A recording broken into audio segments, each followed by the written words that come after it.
आकाशवाणीचं हे अकोला केंद्र आहे. आता आम्ही प्रसारित करीत आहोत शेतकरी बांधवांसाठीचा किसानवाणी कार्यक्रम.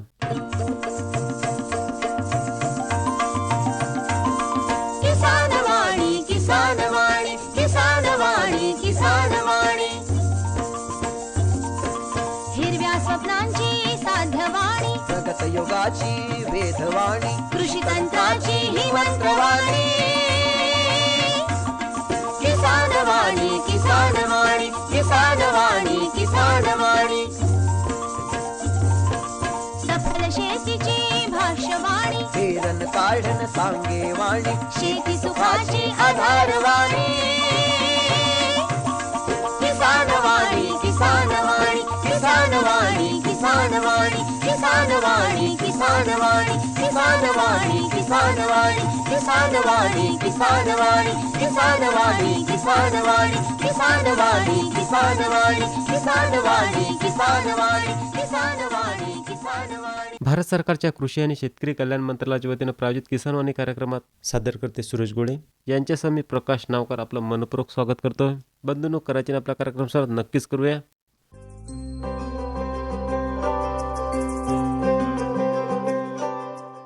कार्यक्रमात पुन्हा एकदा आपलं मनपूर्वक स्वागत.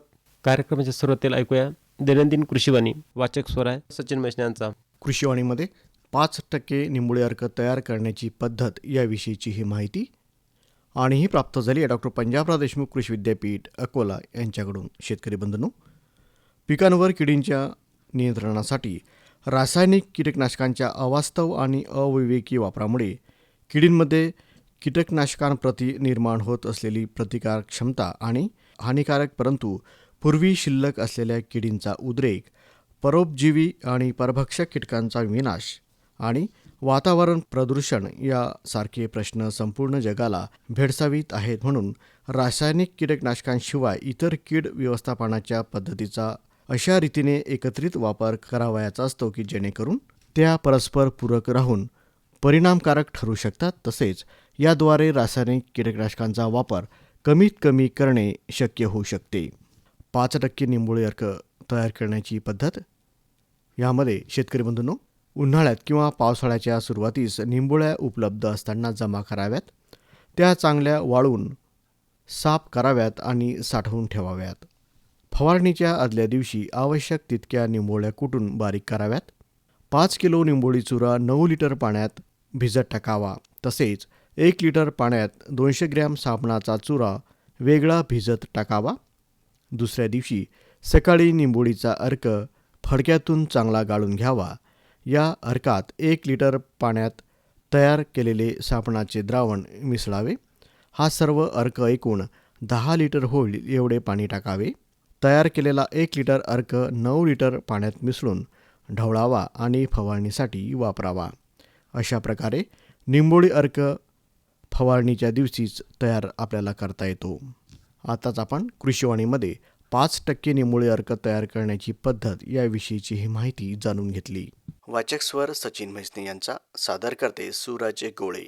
आताच आपण दैनंदिनी कृषीवाणी ऐकलीत. वाचक स्वर होता सचिन मैसने यांचा. अरे अरे अरे अरे, क्या कर रहा है? इधर इधर इधर, हम बोल रहे हैं तेरे बीजू का. उतला बोल रहा है? पक्षियों से तो हम खेत को बचा लेते हैं, पर इन घातक रसायनों से कैसे बचाएं? मतलब? देख बेटा, तू जो ये अंधाधुंध रसायन मिलाता है ना, मिट्टी की सेहत बिगड़ने लगी है. और जब माटी ही कमजोर पड़ जाएगी तो उपज कैसे सेहतमंद होगी? अरे पहले ऐसा नहीं था. पूछना अपने बड़े बुजुर्गों से, कैसे फसल लहलहाती थी, शुद्धता झलकती थी. हाँ, माटी भी तंदुरुस्त और लोग भी. अरे अब पहली वाली बात कहाँ? पर अब तो सब यही डाले हैं. सब नहीं, आज भी लाखों जागरूक किसान परंपरागत विधि से फसल उगा रहे हैं. खर्चा कम और उपज की कीमत भी बेहतर पा रहे हैं. सच है? रे बेटे, एक्सपीरियंस से बता रहे हैं. धूप में बाल सफेद नहीं किए हैं. हाँ. ठीक है भाई, मैं भी आज से जैविक खेती शुरू करूंगा. माटी से प्रेम की परंपरा है परंपरागत खेती.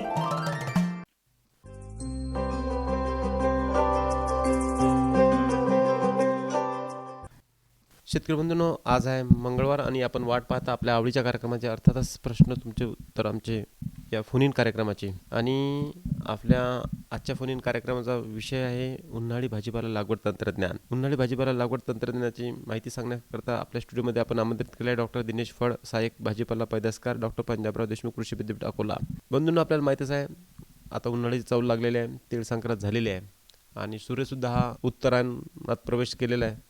त्याच्यामुळे आता दिवस तिळातिळानं मोठा होत चाललेला आहे आणि ऊनसुद्धा तिळातिळानं वाढत आहे. याचाच परिणाम उन्हाळा जवळजवळ येण्याचे संकेत आहेत. पण भाजीपाला कोणता लावावा हे बऱ्याच जणांना कळत नाही आणि भाजीपाला आपल्या दैनंदिन आहारात फार महत्त्वाचा असतो. आणि उन्हाळ्यामध्ये भाजीपाला घेण्याचे काही फायदे पण आहेत, कारण उन्हाळ्यामध्ये भाजीपाल्याचे भाव जास्त असतात आणि 2 पैसेसुद्धा शिल्लक मिळतात. म्हणूनच शेतकरी बांधव त्याच्याकडे जास्त वळलेले असतात आणि शेतीसुद्धा मोकळी असते.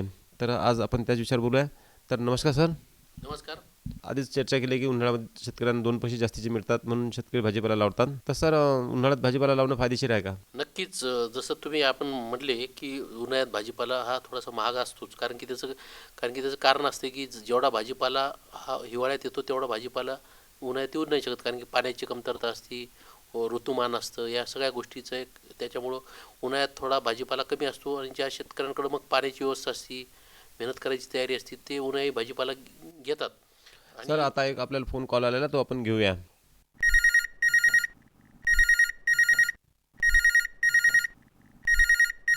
फोन इन कार्यक्रमात आपलं स्वागत आहे. सर्वप्रथम आपलं नाव सांगा. ढेमशी पेरायचे आहे. पहिले सर्वप्रथम नाव सांगा ना तुमचं. काय नाव आहे तुमचं? बडलाम पाटील, अपोती बुजुर्ग, तालुका अकोला, जिल्हा अकोला. बर 15 किलोमीटर अकोला आमचं गाव. बरं बरं ढेमच्याबद्दल सांगा बघा, काही म्हटलं माहिती आहे का? बरं बरं तुम्हाला ढेमशीबद्दल माहिती पाहिजे. बरं, तर तुम्हाला ढेमशीकरता माहिती सांगण्यासाठी आपल्या स्टुडिओमध्ये आपण आमंत्रित केलं आहे डॉक्टर दिनेश फड यांना, सहाय्यक भाजीपाला पैदासकार, डॉक्टर पंजाबराव देशमुख कृषी विद्यापीठ अकोला. तर ते सर आपल्याला माहिती सांगतील. ठीक आहे. हां, नमस्कार. तर याआधी कधी ढेमशी वगैरे लावली आपण कधी? कुठल्या व्हरायटी लावत होते? बरं, कुठली जात लावत होता आता आपण याच्या आधी? हां, काय म्हणले? हां हां, बरं बरं. याआधी आपण अन्य दुसरा भाजीपाला कुठला घेतला आहे? कुठल्या घेता असतात नेहमी? भाजीपाला घेतला नाही. मग ढेमशी लागवड करायचं आपल्या मनात कुठून आलं? बरं, जरा कमी पैशात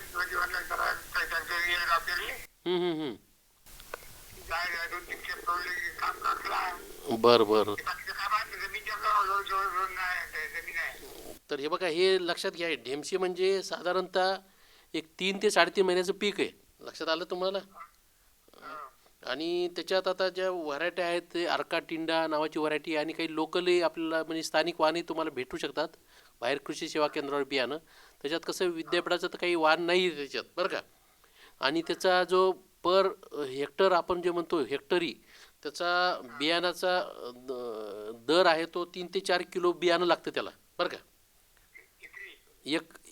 एकरी समजा एकरी 1 ते 2 किलो म्हणा, 1 ते 1.5 किलो लागेल. हे मी तुम्हाला हे हेक्टरच्या हिशोबाने सांगायला मी तुम्हाला. एकरी समजा 1 ते 1.5 किलो धरा समजा. हां, आणि 1 बाय 1 मीटर अंतर धरायचं. साधारणतः 2 ओळीतलं अंतर 1 मीटर आणि 2 झाडातले अंतर 1 बाय 1 मीटर जर ठेवलं तुम्ही तर, आणि शक्यतो जर हे म्हणजे फ्लॅट बेड म्हणजे आपण म्हणतो ना, तर त्याच्यावर घेतलं आणि जर मलचा वापर केला, आणि तुमच्याकडे पाण्याची सोय कशी आहे तुमच्याकडं? मग ड्रीप आहे का तुमच्याकडं? ड्रीप म्हणजे ठिबक सिंचन म्हणतो, ठिबक सिंचन आहे का? मग ठिबक सिंचनावर लावलं तर उत्तम, कारण की कसं आहे त्याच्यामुळं तणाचा बंदोबस्त होईल आणि झाडाच्या मुळाला एक चांगलं वातावरण भेटेल आणि त्याची वाढ चांगली होईल ह्याची, बरं का. आणि त्याच्यात मग तुम्हाला म्हणजे खतं ओढून द्यायची गरजच नाही. समजा सुरुवातीला तुम्ही जर एक हेक्टरी त्याची जी मात्रा आहे 50 किलो नत्र आणि 25 किलो स्फुरद एवढं जरी दिलं तर ढेमशाला बस झालं. मग त्यात नत्राची मात्रा तुम्ही जर ठिबक सिंचनाद्वारे जर सारखं दिलं तर व्हेंचुरीद्वारे, तर ते तुम्हाला 2-3 स्प्लिटमध्ये दिलं तर अजून फायद्याचं राहील, बरं का.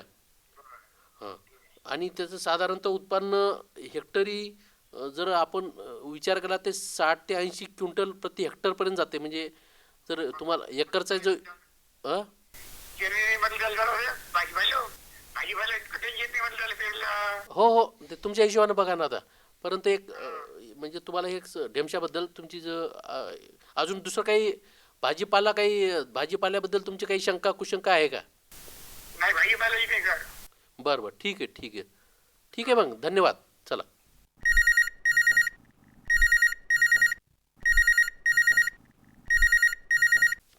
सर आता एक आपल्याला फोन कॉल आलेला तो आपण घेऊया. फोन इन कार्यक्रमात आपलं स्वागत आहे. सर्वप्रथम आपलं नाव सांगा. हॅलो नमस्कार सर. नमस्कार नमस्कार. कुठून बोलताय तुम्ही? रिसोड तालुका. बरं. तर आजच्या आपल्या फोन इन कार्यक्रमात आपलं स्वागत आहे आणि आपल्या आजच्या फोन इन कार्यक्रमाचा विषय आहे उन्हाळी भाजीपाला लागवड तंत्रज्ञान. तर तुम्हाला कोणता प्रश्न विचारायचा आहे? आपल्याला उन्हाळ्यामध्ये कसं वाल, गवार, भेंडी, हं. चवळी हे पिकं लागवड करायची आहे. तर तुमच्या शास्त्रीय पद्धतीने जर लागवड केली तर आम्हाला त्याच्यापासून जसं चांगलं उत्पादन होईल. बरं. तुमच्या प्रश्नांना उत्तर देण्यासाठी आपल्या स्टुडिओमध्ये आमंत्रित आहेत डॉक्टर दिनेश फड. तर ते आपल्याला माहिती सांगणार आहेत. तर बोला त्यांच्यासोबत. नमस्कार गजानन जी. नमस्कार नमस्कार सर नमस्कार. हां तर आपण कुठल्या कुठल्या प्रकारचा भाजीपाला घेता? आम्ही कसं एक एकर क्षेत्र भाजीपाल्यासाठीच ठेवलेलं आहे. तर त्याच्यामध्ये कोथिंबीर, पालक, मेथी, भेंडी हे पिकं आम्ही घेत असतो. घेत असता. बरं. हा पण ते आम्हाला शास्त्रीय पद्धतीने जर माहिती भेटली चांगली तर मग आमचं उत्पादनामध्ये वाढ होईल सर. बरं आता तुम्हाला नेमके हां विशेष मध्ये आम्ही ऑर्गॅनिक पद्धतीनेच घेतो. गांडूळ खत पण भरपूर आहे माझ्याकडे, जनावर पण आहेत. चांगलं चांगलं आहे. कारण की कसं आहे ऑर्गॅनिक म्हणजे सेंद्रिय भाजीपाल्याला म्हणजे चांगली मागणी आहे. आणि आताच्या या युगामध्ये सेंद्रिय भाजीपाल्याला आपण बघतोय दिवसेंदिवस वाढतं महत्त्व येत आहे. तर त्याच्यामुळं आपण जे करताय ते चांगला स्तुत्य उपक्रम आहे. आणि सेंद्रिय भाजीपाला लागवड करताना आपण आमच्या विद्यापीठाचं जे सेंद्रिय संशोधन केंद्र आहे तर तिथंही कधी भेट देऊ शकतात. तुमचे म्हणजे अजून बाकीच्याही गोष्टी तुम्हाला आत्मसात करता येतील. बरं आता तुम्हाला उन्हाळ्यात सध्या आता कुठल्या पिकाची लागवड करायची आहे नेमकं? आता वाल लागवड करण्याची आहे सर आम्हाला. वालाची लागवड आणि बाकी मग सर्वच पिकं थोडे आम्ही सर्वच भाजीपाले लागवड करतात. तर बघा आता वाल तर शक्यतो आपल्याकडे जे वालामध्ये 2 प्रकार आहेत बरं का. वालामध्ये एक आपण म्हणतो जे वेलवर्गीय आणि एक बुश टाईप म्हणजे समजा आता झुडूप प्रकारचा बरं का, बुटका. तर झुडूप प्रकारचे जे वाल असतात तर ते साधारणतः हे कुठल्याही सीझनला येतात. तर आणि जे वेलवर्गीय असतात ते थोडंसं त्याला वेळ खूप लागतो. साधारणतः ते 7 ते 8 महिन्यापर्यंत चालतात ते एकदा वेळ लावला खरीपमध्ये. तर आमच्या इकडं दसरा आणि दिपाळी हे जे आमच्या विद्यापीठानं डॉक्टर पंजाबराव देशमुख कृषी विद्यापीठानं प्रसारित केलेले वालाच्या 2 जाती आहेत, दसरा आणि दिपाळी. परंतु ते वेलवर्गीय आहेत तर ते खरीपामध्ये लावावं लागतात. तर आता तुम्ही शिवार फेरीला आले होते का आमच्या विद्यापीठात? नाही सर या वर्षी नाही, येणंच नाही. थोडं कामाचं जागेचं बांधकाम चालू आहे त्याच्यामुळे माझं येणं झालं नाही. त्यामुळे दरवर्षी येत असतो शिवार फेरी. बरं आम्ही काय केलं होतं यावेळेस शिवार फेरीमध्ये आपल्या भागात म्हणजे जरी आमच्या विद्यापीठानं प्रसारित केलं नसेल तरी जे ICR इन्स्टिट्यूट असतात वेगवेगळ्या भारतीय कृषी अनुसंधान परिषदेच्या तर त्यांनी जे काही Indian institute of horticulture research Bangalore ह्यांनी काही वालाच्या जाती काढल्या होत्या, अर्का संभ्रम वगैरे. तर त्यासुद्धा आपल्या शेतकऱ्यांच्या माहितीसाठी लावल्या होत्या. गमतीचा भाग म्हणजे ते कसं आहे कुठल्याही सीझनला येतात बरं का. आणि एका महिन्यात फुलोऱ्या अवस्थेत येतात ती. आणि त्यांचं बियाणं सर उपलब्ध होईल का आपल्याला? बियाणं मी तुम्हाला पत्ता सांगू शकतो. कारण की त्याचं बियाणं जर उपलब्ध असेल तर ते पाठवू शकतात. कारण की जसं आपण ॲमेझॉन फ्लिपकार्टवर आपण मागणी टाकू शकतो इथपर्यंत त्यांनी सोय केली की तुम्ही फक्त बियाण्याची मागणी टाका ऑनलाईन. ते तुम्हाला दिलेल्या पत्त्यावर तुम्हाला घरपोच बियाणं पाठवण्याची त्यांची तयारी केली आता. म्हणजे इतकं व्यवस्था झालेली आहे आपल्याला. तुमच्या पत्त्यावर येऊ शकतं बियाणं, काही प्रॉब्लेम नाही. चालेल आपण बोलवून घेऊ. हां तर ते आमच्या विद्यापीठाचा टोल फ्री नंबर असेल तुमच्याकडं? आहे सर आहे. तर त्याच्यावर या माझ्याशी संपर्क करा. मी तुम्हाला तिथं कशी किंवा विद्यापीठात आल्यावर त्याची पूर्ण पद्धत सांगाल कशी मागवणं करायचं, कसं काय ऑर्डर टाकायची. तर त्याचं बियाणं तुम्हाला भेटून जाईल. चालेल ना सर. अर्का अमोघ आणि अर्का संभ्रम नावाच्या व्हरायटी आम्ही लावल्या होत्या बरं का. आणि एवढं सुंदर 30 दिवसात फुलोऱ्या अवस्थेत आलं होतं. शिवार फेरीमध्ये एक शेतकऱ्यांचा एक अट्रॅक्शन एक आकर्षणाचा भाग झाला होता तो. आणि एवढ्या लवकर येणारं वाण म्हणजे अशात आपल्या भागासाठी म्हणून आम्ही लावलं होतं की शेतकऱ्यांनी बघावं जास्तीत जास्त आणि त्याचा प्रसार व्हावा. बरोबर आहे. अजून या शिवाय आपले दुसरा कुठला भाजीपाल्याबद्दल आपल्याला थोडासा इंटरेस्ट आहे? इंटरेस्ट कसं दोडका, कारली असे जे बरोबर आहे. आता त्याच्यामध्ये पण आपल्याला इंटरेस्ट खूप आहे. दोडका, कारले तुम्ही लावता, बरोबर आहे. आणि आणि लौकी पण खूप आवडीची आहे सर आपल्याला. दुधी भोपळा. हो, दुधी भोपळा हो. बरं, आता दुधी भोपळ्यात तुम्ही कुठले वाण लावत असता? हे आपल्या विद्यापीठामधूनच नेलेलं होतं मी, त्या खडसे सरांकडून नेलं होतं. तेव्हापासून माझ्याकडे ते पारंपरिक सारखं मी दरवर्षी जतन करतो ते. बरं. दुधी भोपळ्यात तर कसं आहे, आता सम्राट वगैरे पुसा, मेघदूत ह्या जुन्या वाण आहेत. खूप लंबी व्हरायटी होती ती, चांगली जवळपास 2.5-3 फुटाचं करते ती लौकी त्याला. आता हे लौकीचं झालं. आता कसं आहे बघा, हे जे तुम्ही जे सांगितले दुधी भोपळा, कारले, काकडी, शिरी दोडका, आता हे महत्वाचे काय वेलवर्गीय भाजीपाल्याचे प्रकार आहेत. तर साधारणतः वेलवर्गीय भाजीपाला अशा प्रकारचे लावताना तुम्हाला एक काळजी घ्यावी लागते, ते म्हणजे मांडव करणे. म्हणजे हे आधार, ह्याला जर आधार असेल किंवा मांडव असेल तरच हे पिकं व्यवस्थित येतात. म्हणजे ह्याच्यामध्ये कसं आहे, हवा खेळती राहती. दुसरी गोष्ट म्हणजे फळाला इजा होत नाही, फळं लोंबती जेवढे राहतील तेवढे चांगल्या प्रकारे येऊ शकतात. आणि सूर्यप्रकाश व्यवस्थित भेटतो त्याला. आणि ह्याच्याबरोबर जर तुम्ही ठिबक सिंचनाचा वापर केला आणि पॉलिथिन मल्चचा जर वापर केला.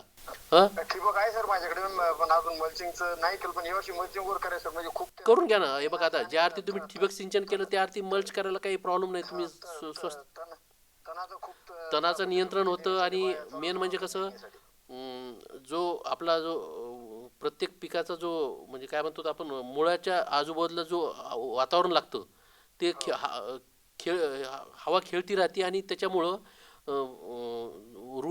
जी मुळाची वाढ म्हणायला पाहिजे तशी होत असती. तर त्याच्यामुळं मल्चिंगचा कधी उपयोग होतो. आणि दुसरी गोष्ट म्हणजे ह्याच्यामुळं कीड नियंत्रणावर बराच फरक पडतो. म्हणजे आपण बऱ्यापैकी सकिंग पेस्ट जे असतात, रस शोषण करणारी किडी, त्याचा सुद्धा बंदोबस्त ह्या पॉलिथिन मल्चचा खूप वापर होत असतो. तर पॉलिथिन मल्च आणि ठिबक सिंचन ह्याचा जर वापर केला आणि फर्टिगेशन जर केलं, म्हणजे फर्टिगेशन म्हणजे आपण जे ड्रीपद्वारे आपण खतं देतो, ह्युमिक ॲसिड देतो, तर त्याचासुद्धा एक पिकाच्या वाढीवर एक चांगला परिणाम होत असतो. तर हे साधारणतः आता दुधी भोपळा जर लागवड करताना तुम्हाला साधारणतः हेक्टरी जर विचार केला तर 3 ते 6 किलो पर्यंत बियाणं लागतं. त्याची जर स्पेसिंग म्हणजे लागवडीचे अंतर जर विचार केला तर 3 बाय 2 म्हणजे 3 बाय 1.5 मीटरवर तुम्ही लागवड करू शकता. म्हणजे 2 ओळीतील अंतर 3 मीटर आणि 2 झाडातील अंतर ओळीतल्या 1.5 मीटर, बरं का. आणि त्याच्यात साधारणतः खताची जी मात्रा असती 100 किलो नत्र, 50 किलो स्फुरद, ही खताची हेक्टरी मात्रा आहे.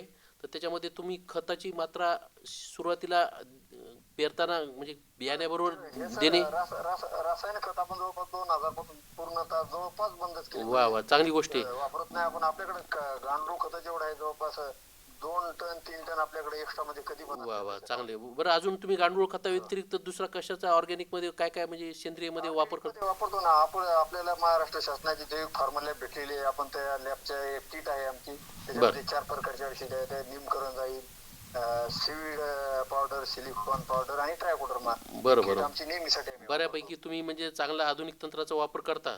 आणि पुन्हा हैदराबादला मी प्रशिक्षणासाठी गेलो होतो. हैदराबादला कुठं गेलते नेमके?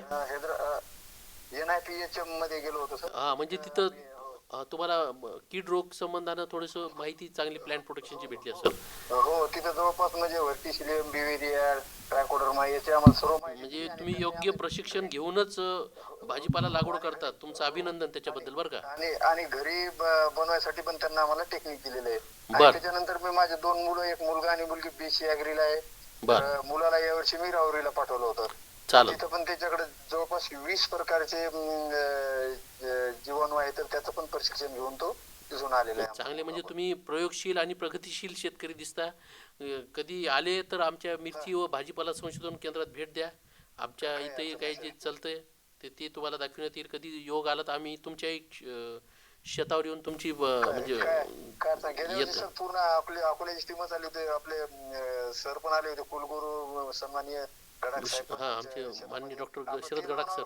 तेलवानावर पण भरपूर काम आहे सर आपलं. जवळपास मी 2019 पासून आपण लोक पण प्रवृत्त केले आणि मी स्वतः आपण घरी दुसरं तेल वापरत नाही आपण. पूर्ण तेल हे घरचंच वापरतो सर. चांगलं चांगलं, ठीक आहे ठीक आहे, करडे, सूर्यफूल, जवस, मोहरी सर्व वाण आपण लागवड करतो. चांगलं चांगलं. नक्की येऊत आम्ही. मला जेव्हा योग येईल तेव्हा आपल्या क्षेत्रावर मी येऊन नक्की भेट देईल.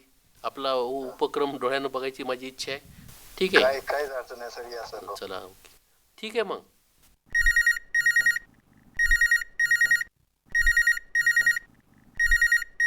सर आता एक आपल्याला फोन कॉल आलेला, तो आपण घेऊया. फोन इन कार्यक्रमात आपलं स्वागत आहे. सर्वप्रथम आपलं नाव सांगा. हा, माझं नाव प्राध्यापक डॉक्टर तावजी कडू. मी प्रॉपर काटोलचा शेतकरी आहे. बरं, तुम्हाला उन्हाळी भाजीपाला लागवडीबद्दल काय प्रश्न विचारायचा आहे?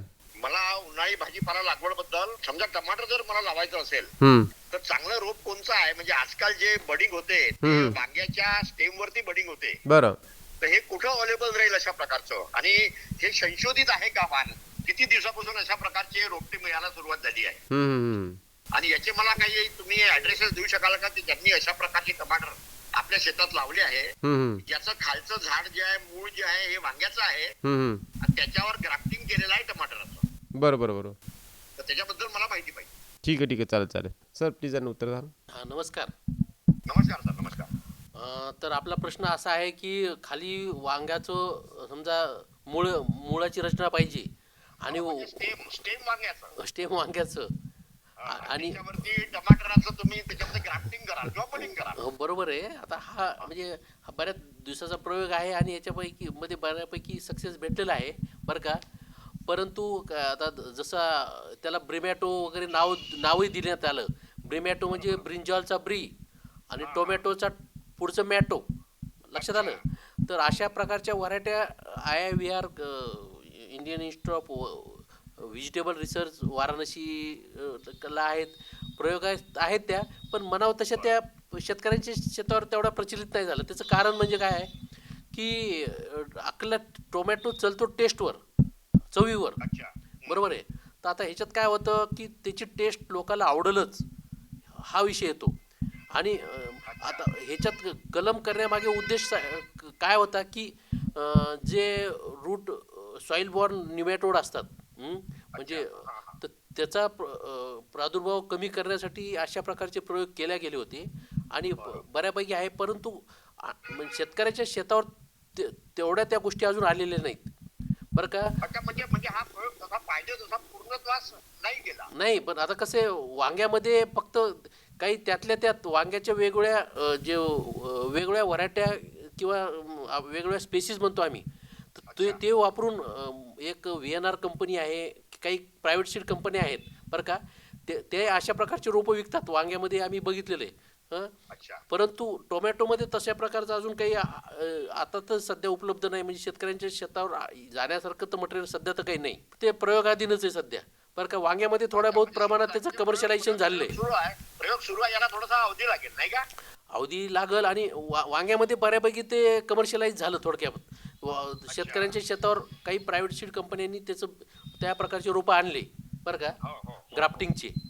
पण ते थोडेसे कॉस्टली पडतात आणि जिथं सॉईल बॉर्न निमॅटोडचा प्रॉब्लेम आहे समजा, काही सॉईल सिक म्हणजे माती एखाद्या रोगासाठी काय म्हणतात आपण सहनशील नसती, तर त्यासाठी हे रोपं कामाचे असतात. कारण की हे थोडेसे महाग पडतात ना ग्राफ्टिंगमुळे, त्याची कॉस्ट वाढते. नाही, माझा असा प्रश्न आहे की मला अशा प्रकारे कोणी हे रोपं लावलेले आहे, म्हणजे जे कमर्शियली अशा प्रकारे वांग्याच्या स्टेमवर टमाटर जे ज्यांनी लावलेलं आहे, असा मला एखादा प्लॉट आणि त्याचा ऍड्रेस वगैरे मला देऊ शकाल का? म्हणजे मला जाऊन पाहता येईल. तसा प्लॉट तर आता माझ्या अशात तर बघण्यात तर नाहीये.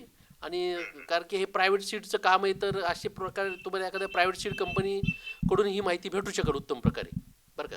ठीक आहे ना, मी एखाद्या प्रायव्हेट कंपनीशी ठीक आहे, करून असेल तर मी बघून घेईन. चालेल, धन्यवाद सर. नक्कीच तुम्ही खूप छान माहिती आमच्या शेतकरी बांधवांना सांगितलीत आणि जे शेतकरी बांधवांना आपल्याला प्रश्न विचारलेत ते खूप चांगले प्रश्न होते आणि या प्रश्नाच्या माध्यमातून अनेक शेतकरी बांधवांना त्याचे उत्तर मिळाले असतील, त्यांच्या मनातल्या प्रश्नाचे उत्तर मिळाले असतील, असे आपण या ठिकाणी गृहीत धरूया.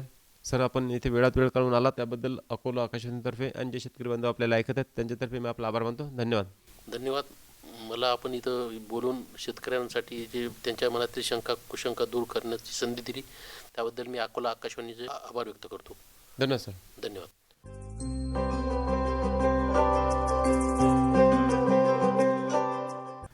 भगरीमध्ये आहे प्रथिनांचे प्रमाण सर्वात मस्त, शरीर राहते आपले तंदुरुस्त.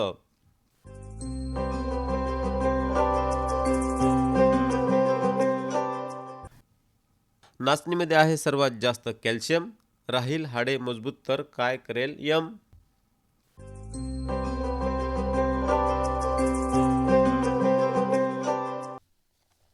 भरड धान्यातील गुणधर्म. बाजरी. आहाराच्या दृष्टीने बाजरी हे अत्यंत महत्त्वाचं तृणधान्य आहे. गेल्या काही वर्षात विकसित आणि विकसनशील देशांमधील लोकसंख्या पाहता अन्नधान्याची गरज आणि त्याची कमतरता यासाठी मुख्य तृणधान्य पिकांची जागा ज्वारी, बाजरी या पिकांनी घेतली आहे. जगातील लाखो गरीब आणि गरजू लोकांचे बाजरी हे प्रथिनं आणि ऊर्जा पुरवणारे धान्य म्हणून उपयुक्त ठरत आहे. पोषणयुक्त घटकाशिवाय बाजरीत तेलसुद्धा असते. बाजरीच्या धान्यापासून मद्यनिर्मितीसुद्धा होऊ शकते. बदलत्या जीवनशैलीत शहरी भागातील ग्राहकांना उपयोगी सर्व तृणधान्य मध्ये जास्तीची ऊर्जा देणारी बाजरी असल्याने थंडीच्या दिवसात लोक बाजरी जास्त खातात. बाजरीत सल्फरयुक्त अमिनो ॲसिड असल्याने लहान मुलं आणि गर्भवती मातांसाठी बाजरी अतिशय उपयुक्त आहे. अलीकडच्या काळात बेकरीच्या पदार्थांचा आहारात मोठ्या प्रमाणावरती समावेश केल्याने लहान मुलांमध्ये बद्धकोष्ठता, पोट साफ न होणे यासारखे आजार बळावलेले दिसतात. त्याचप्रमाणे महिलांमध्ये हिमोग्लोबिनचं प्रमाण कमी होणे, आहारात गव्हाचे प्रमाण सातत्याने केल्यास ग्लुटेनची ॲलर्जी उद्भवणे अशा समस्या टाळण्यासाठी आहारात बाजरी पिकाचा वापर करणे खूप हिताचे ठरते. भारतीय खाद्यपदार्थांमध्ये बाजरीच्या पिठाची भाकरी किंवा धपाटे म्हणजेच थालीपीठ हा मुख्य पदार्थ आहे. गव्हाच्या पिठाबरोबर मिसळून वापरता येऊ शकते. यामुळे प्रथिनांची उपलब्धता वाढते. रंग, स्वाद सुधारल्याने बेकरीमध्ये त्याचा वापर वाढण्यास मदत होईल. पिवळसर बाजरीमध्ये कॅरोटीन, अजीवनसत्व अधिक प्रमाणात असतात. पारंपरिक पद्धतीचा वापर करून चवदार पापडी, गोड तिखट, सांगळे यासारखे पदार्थ तयार करता येतात. याशिवाय बाजरीपासून पातळ कडक भाजलेल्या भाकरी देखील चवदार लागतात. अशा भाकरी आणि भाजी मराठवाड्यातील लातूर, उस्मानाबाद जिल्ह्यात मोठ्या आवडीने खाल्ल्या जातात.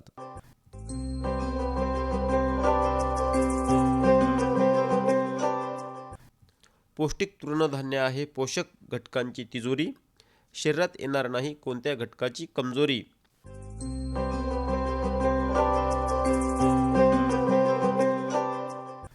अन्नधान्य म्हणून घ्याल तृणधान्याची रास, मिळेल आरोग्याची हमी हमखास.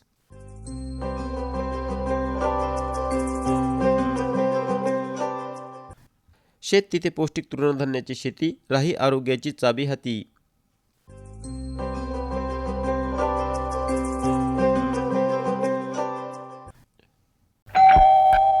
सर्वोत्कृष्ट शेतकऱ्याचा पुरस्कार मिळाला आहे हरीला. हरी आता आपल्या सर्वांना सांगतील आपल्या यशाचं रहस्य. माझ्या शेतकरी बंधू आणि भगिनींनो, आपणही आपल्या शेतात चांगलं पीक घेऊ शकता. ते कसं? बस जेव्हा काही समस्या असेल तेव्हा लगेच लावा हा नंबर 1800-180-1551. हा कोणाचा नंबर आहे भाऊ? शेतकरी कॉल सेंटरचा, जिथे तज्ञ आपल्याला शेतीच्या समस्येवर तोडगा सांगतील लगेच. अहो भाऊ, तज्ञ सारा वेळ थोडाच मिळणार आहे. नक्की मिळेल हो भाऊ. वर्षाचे 365 दिवस मिळेल, ते देखील सकाळी 6 ते रात्री 10 वाजेपर्यंत.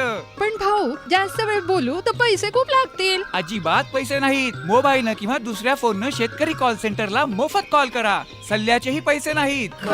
16 आणि खरं. शेतकरी बंधूंनो, शेतीच्या समस्यांवर आपल्या भाषेत लगेच उपाय मिळवण्यासाठी भारतात कोणत्याही फोननं राष्ट्रीय हेल्पलाईन नंबर 1800-180-1551 वर मोफत संपर्क साधा. शेतकऱ्यांचा मित्र शेतकरी कॉल सेंटर. बंधूंनो, याबरोबरच आजच्या आपल्या कार्यक्रमाची सुद्धा वेळ संपली आहे. तेव्हा प्रकाश नावकारला द्या रजा. नमस्कार. आताच आपण भारत सरकारच्या कृषी आणि शेतकरी कल्याण मंत्रालयाच्या वतीने प्रायोजित किसान वाणी कार्यक्रम ऐकला. तर सादर करते होते सूरज गोळे.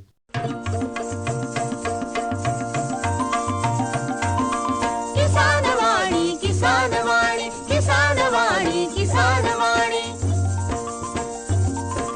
हिरव्या स्वप्नांची साध्यवाणी, प्रगत योगाची वेधवाणी, कृषी तंत्राची ही मंत्रवाणी.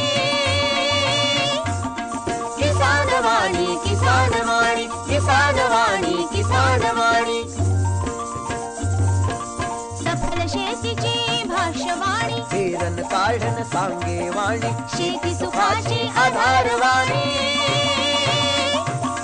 किसान वाणी किसान वाणी किसान वाणी किसान वाणी किसान वाणी किसान वाणी किसान वाणी किसान वाणी किसान वाणी किसान वाणी किसान वाणी किसान वाणी किसान वाणी किसान वाणी किसान वाणी किसान वाणी किसान वाणी किसान वाणी. आताच आपण आकाशवाणीच्या अकोला केंद्रावरून शेतकरी बांधवांसाठीचा किसानवाणी कार्यक्रम ऐकलात.